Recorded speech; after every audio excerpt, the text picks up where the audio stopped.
Lo siguiente es un correo electrónico que me llegó a diariodedross@gmail.com.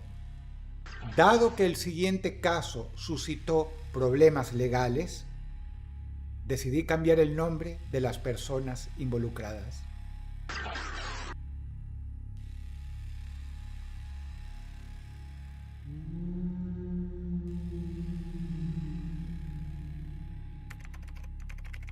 Querido Dross, como te llama tu audiencia, aquí estoy yo, Norma, una mujer no tan joven ya, haciendo algo que juré no haría jamás: hablar públicamente de lo que le pasó a Natalia, mi hija más pequeña.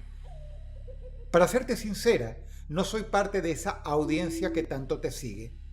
Solamente en un par de ocasiones escuché alguna de tus historias, y esto es porque mi hijo, el mayor, me las hizo escuchar, siendo un gran fan de tu canal.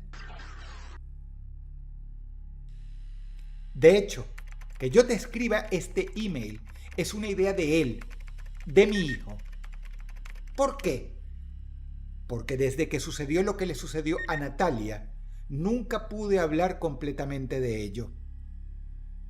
Nunca pude compartirlo con nadie, ni siquiera con los sucesivos terapeutas que me fueron atendiendo o con el sacerdote de mi parroquia, siendo yo una devota católica, aunque mi fe hoy día se haya venido bastante a menos a raíz de la situación que nos tocó vivir.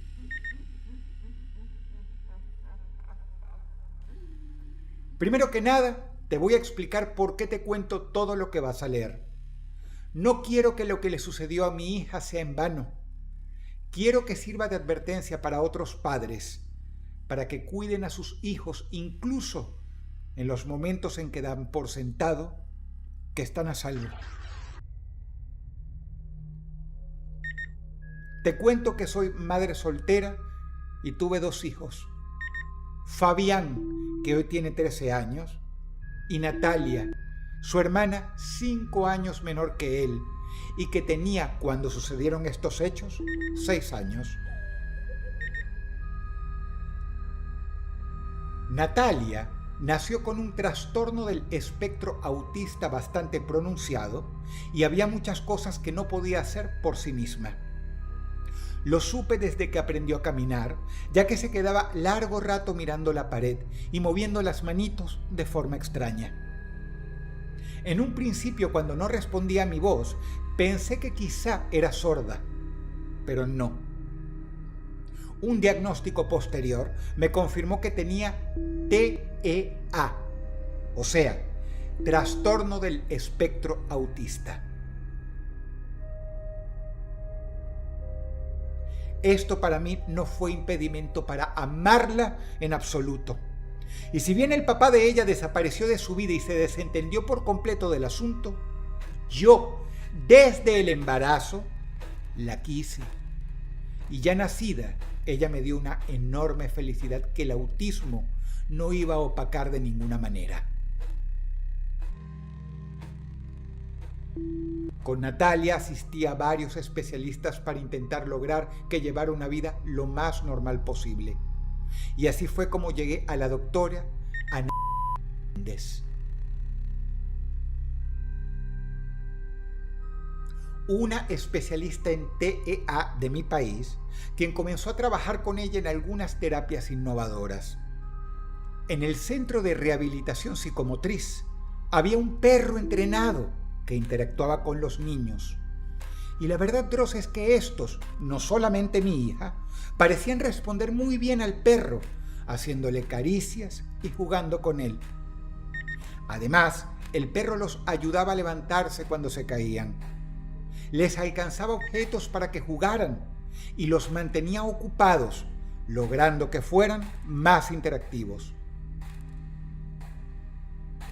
Yo estaba más que sorprendida de los progresos de mi hija y se lo mencioné a la doctora, quien un día me dijo que si tenía interés, ella me podía asesorar para adquirir un perro asistente especializado en TEA y que su pareja era un entrenador especializado de perros de ayuda para diferentes discapacidades, entre ellas el TEA, y que el perro que tenían, había sido entrenado por él.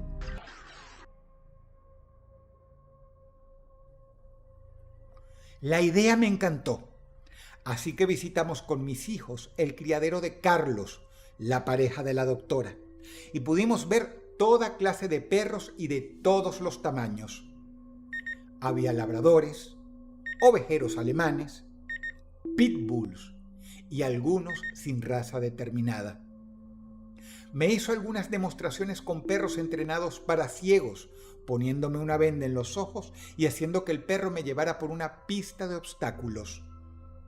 Era simplemente increíble.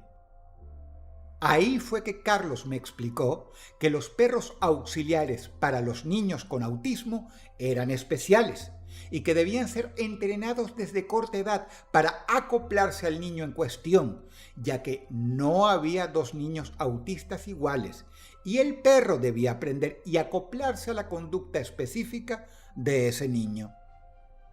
También me explicó que el perro que usaba su novia había sido entrenado con un chico del instituto y que si bien era un perro cruza con pitbull, los perros pitbull de raza pura eran los más idóneos para interactuar con chicos con TEA debido a su gran inteligencia y a la capacidad de predecir los movimientos imprevistos de ellos, ya que tienen grandes reflejos. Y es por dichos reflejos e inteligencia precisamente que los usan para pelear. Allí fue cuando manifesté preocupación. ¿No son peligrosos esos perros? Para nada. Un perro es tan peligroso como quien lo entrena. Si yo lo entreno para pelear, el perro va a pelear. Si yo lo entreno para ayudar, el perro va a ayudar. Tengo una perra ideal para Natalia. Tiene ya 6 meses y podríamos empezar a integrarla desde ahora.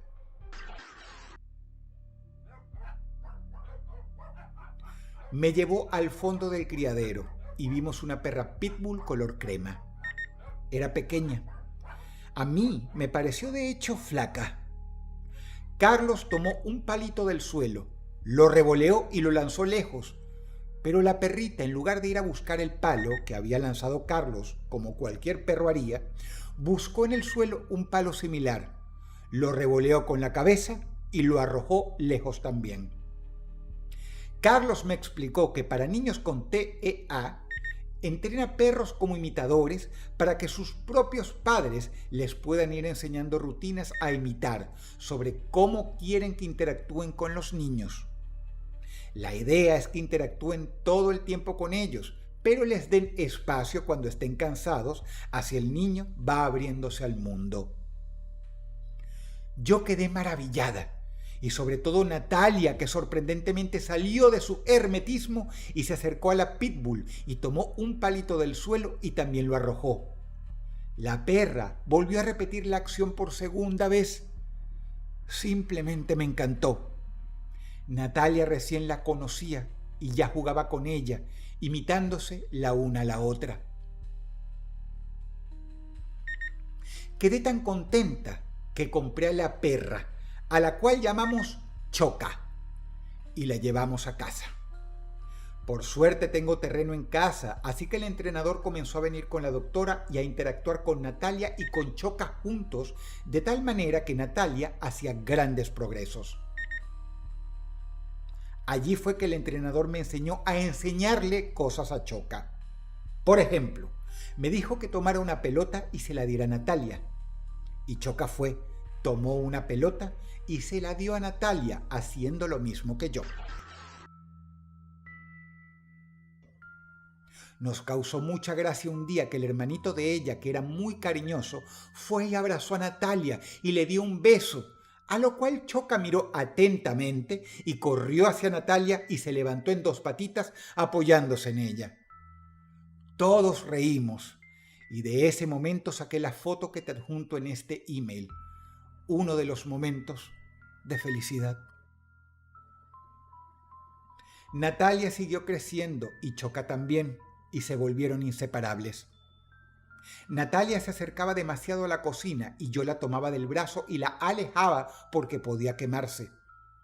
Y Choca iba y hacía lo mismo si veía a Natalia cerca de la cocina. La tomaba de la mano y la alejaba. A veces su hermano quería jugar con ella, lo cual la terapeuta me dijo que era algo muy positivo para ambos, así que sacaba a Choca al fondo de la casa para que no los interrumpiera, y yo jugaba con la perra y el hermano de Natalia jugaba con ella. Uno de los juegos preferidos de Fabián era tirar a su hermanita en el piso, levantarle la camiseta y soplarle la panza. Se lo hacía desde que era bebé y a ella le encantaba. Se reía mucho y entonces ella se tiraba al suelo mirando al techo y esperaba que su hermano le hiciera lo mismo de nuevo, lo cual le producía cosquillas y la hacía reír. Y Choca los miraba desde el fondo a través de las puertas de vidrio, atentamente. A veces lloraba y gemía, lo cual me llamaba la atención. Era como si no le gustara que la dejáramos fuera de los juegos con Natalia. Yo te diría, Dross, que Choca hasta había desarrollado alguna especie de celos por Natalia. Se lo comenté al entrenador, pero no le dio importancia. Natalia progresaba.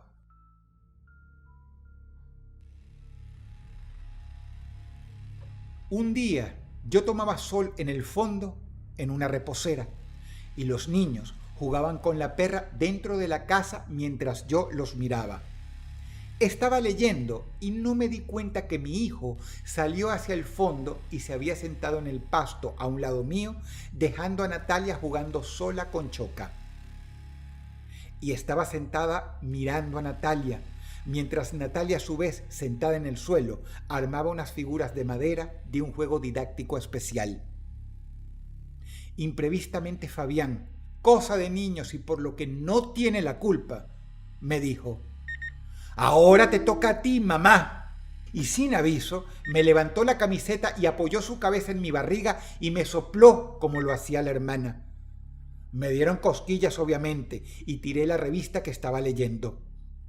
Mi hijo me seguía mordiendo la barriga y yo me lo quería sacar de encima, pero no podía.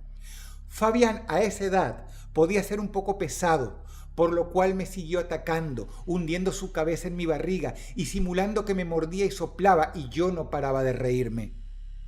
Sin la menor idea de que en ese mismo momento Choca, desde dentro de la casa, nos estaba mirando. Tardé algunos minutos en escuchar sus gritos, los gritos de Natalia. Me saqué a Fabián de encima. Lo empujé bruscamente y miré la puerta de vidrio cerrada de mi casa. Fabián la había dejado cerrada al salir y a través del vidrio pude ver a Choca, que había tirado a Natalia en el suelo y estaba mordiendo a Natalia en su barriga y sacudiendo la cabeza. Podía ver sangre. Fabián fue el primero en ver que la perra le había arrancado algunas vísceras a su hermana, salpicando por todos lados, incluso salpicando los vidrios.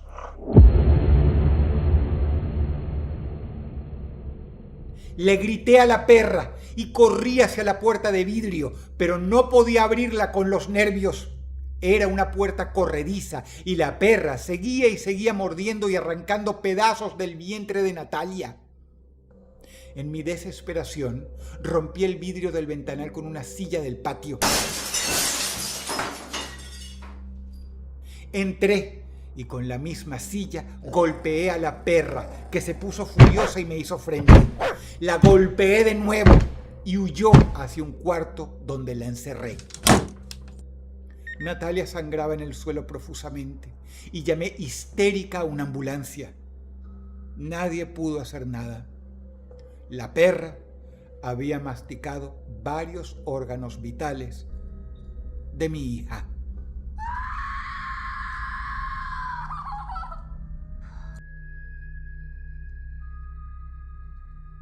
Lo peor, por lejos, es tener que enterrar a mi hija, mientras nuestros propios conocidos me miraban todos como si fuera culpa mía por haber dejado a una niña con esa perra. Esa misma noche, la policía sacrificó a Choca de un tiro, pues no podían acercarse a ella en el cuarto. Me llevó tiempo comprender del todo lo que había pasado. En su defensa, Carlos, el del criadero, alegó que esto se llamaba ataques por imitación y que era posible que esto ocurriera porque había precedentes. A mí él jamás me advirtió nada de eso. De yo haber sabido que era una posibilidad, jamás hubiera comprado esa perra. El vientre de Natalia era tan suave que su enorme boca y afilados colmillos se clavaron y tras probar la sangre, todos los instintos dormidos de la perra despertaron. Varios especialistas me dijeron que nunca debieron usar un perro de esas características para entrenarla como perra ayudante, y menos de un niño. Yo denuncié a la doctora que te mencioné y a Carlos, su pareja, el entrenador. El criadero se lo cerraron y creo que a ella la despidieron del centro de rehabilitación. Pero eso, ¿de qué me sirve? Nadie puede devolverme a mi hija. Esta es la primera vez que hablo y me animo a hacer esto, y créeme que estoy llorando mientras lo hago. También quiero que los padres de niños con TEA sepan que deben tener cuidado con los perros, especialmente los de razas grandes, como los pitbull. Te saludo, Doros, y créeme que no he terminado con mi vida, porque mi otro hijo, Fabián, me necesita y por él debo seguir adelante. Atentamente.